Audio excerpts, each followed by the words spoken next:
Հանրապետականների առաջատար Դոնալդ Թրամփը հանդես եկավ իր հերթական բարձր հայտարարությամբ, նշելով, որ ինքը միակ թեկնածուն է, որին կաշառել հնարավոր չէ։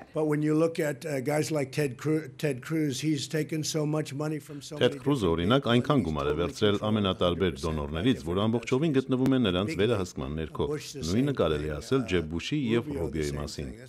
Թրամփը շարունակում է երգիծանքի ենթարկել Ջեբ Բուշին, ով դիմել է իր թերևս ոչ ամենալայն ժողովրդայնություն վայելող եղբոր Ջորջ Բուշի օգնությանը իր վարկանիշը շտկելու համար։ Թեդ Քրուզն էլ փորձում է իր օգտին ծառայեցնել իր հակառակորդների ագրեսիվ հայտարարությունները։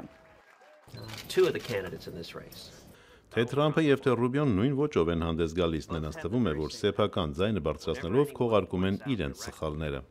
Դեմոկրատ թեկնածուները մինչ օրս փորձում են խուսափել իրար անձնական վիրավորանքներ հասցնելուց, սակայն վերջիններիս ընտրարշավը ևս ավելի ագրեսիվ բնույթ է կրում։ Հիլարի Քլինտոնը իհարկե օգտվում է իր ամուսնու նախկին նախագահ Բիլ Քլինտոնի աջակցությունից, մատնանշելով, որ Քլինտոնի օրոք Միացյալ Նահանգների տնտեսությունը ծաղկում էր։ Քլինտոնը իր քարոզարշավի հիմնական ուղերձը գնալով ավելի է մոտեցնում իր հակառակորդ Բերնի Սենդերսի ուղերձին, ով իր խավերի հավասարություն ուղերձով լուրջ հաղթանակ գրանցեց Քլինտոնի հանդեպ Նյու Հեմփշիրի նախնական ընտրություններում։ Ամերիկայի ձայն, Վաշինգտոնից։